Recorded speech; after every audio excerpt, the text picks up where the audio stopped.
There are people who only clean their houses right before guests come over. We all know someone who does this. Maybe it's you. You can easily ignore a messy house for 3 weeks straight.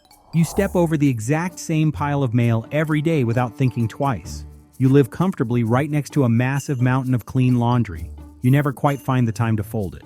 But then, your phone suddenly buzzes. It is a text message from a close friend saying they are in the neighborhood. They add something else too. They will be at your house in an hour. In that single terrifying moment, your entire world changes. You launch into a military-grade cleaning operation. You move with terrifying speed, wiping down mirrors and shoving stray shoes deep into closets. But this isn't a sudden burst of personal discipline. In fact, discipline has very little to do with this sudden, frantic burst of energy. You are not magically turning into a highly organized person in 60 short minutes. Instead, the fundamental psychological nature of your home has just shifted. The impending arrival of a guest turns your private mess into highly public information. Your house moves from a safe, private environment into a socially evaluated environment. To really understand this frantic energy, we need to look at what environmental psychology says about it. It says a home is never just a simple physical structure. Instead, a home is a deep physical expression of your personal identity. People naturally adapt their living spaces to fit who they are. They fill rooms with the physical evidence of their daily habits. We imprint our inner personality directly onto our external space. The inside of your home functionally becomes a mirror of yourself. It reflects who you are, how you currently feel, and what you value in life. This psychological reality adds a heavy emotional weight to a casual visitor's arrival. When a guest finally steps through your front door, it can make you feel incredibly vulnerable. You may feel they are not just looking at your tired couch or the unwashed dishes sitting in your sink. They're also looking directly into your soul. This is precisely why cleaning for guests feels entirely different from doing routine chores. When you're home alone, a mess is just a private inconvenience. When a guest arrives, that exact same mess instantly becomes undeniable evidence of how you live. A discarded sock on the floor suddenly becomes hard proof you can't handle adult life. And this deep fear of being judged by others is not just paranoia. People really do judge you based on the current state of your housekeeping. There is a core social psychological concept known as impression formation. This describes how human beings naturally form complex opinions about other people based on limited information and cues. People naturally assume messy characters are less intelligent. When you are desperately scrubbing your kitchen counter right before a party, you are unconsciously responding to this exact reality. You intuitively know that a home can seamlessly turn into a high-stakes personality test. You are not trying to remove harmful bacteria. You are trying to remove the social implication that your life is a complete mess. This intense social pressure turns the simple act of cleaning into theater. The famous sociologist Erving Goffman had a framework called self-presentation theory. His theory brilliantly describes our everyday social interactions as a kind of theatrical performance. In this performance, we keep carefully managing our audience's impressions. According to Goffman's self-presentation theory, your home is divided into a front stage and a backstage. When you are home alone, the entire house operates as a backstage area.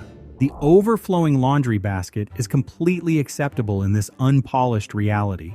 But the second someone calls and says they are coming over, the living room instantly transforms into the front stage. This perfectly explains why you never clean your whole house evenly. You only clean the exact route the guest will take. You prepare the stage so the audience only sees the polished story you want to tell them. While you're frantically setting the stage, your body is going through an intense reaction. Psychologists talk about a phenomenon called social evaluative threat. This biological reaction happens whenever you feel like you are being directly judged or evaluated by other people. When this specific threat is triggered in your brain, your overall anxiety spikes, your resting heart rate goes up, and your blood pressure rises.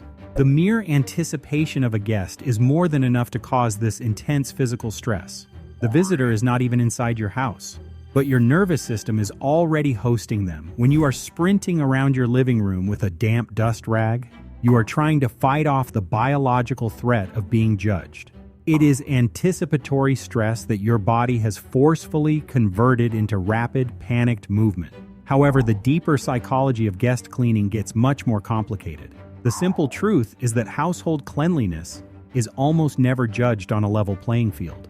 Society expects vastly different things from different people, and that places a heavier burden on some.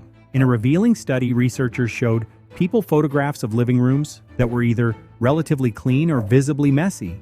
They then told the participants that the room belonged to either a man or a woman. That changed how they judged the person living there.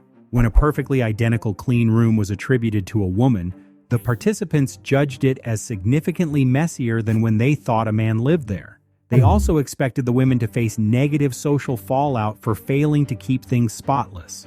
For many women, cleaning before guests is a frantic attempt to simply avoid a cultural trial. So why does the impending arrival of a guest give you sudden energy? The answer is found in how a sudden deadline rewrites your brain. And to get to it, we need to look at a concept called temporal motivation theory. Temporal motivation theory explains the underlying reasons why we procrastinate. It says our motivation depends heavily on how much we value a goal and how far away the actual deadline is. Before guests arrive, cleaning suddenly gets a rigid, non-negotiable deadline.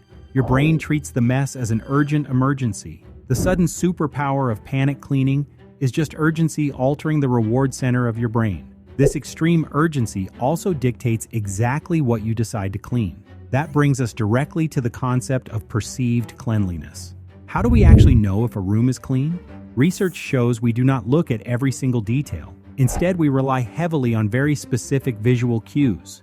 We look for bright lighting, shiny surfaces, ambient smells, and highly visible signs that cleaning just recently happened within the space. You vigorously wipe down the bathroom mirror because a shiny mirror visually proves the room is clean.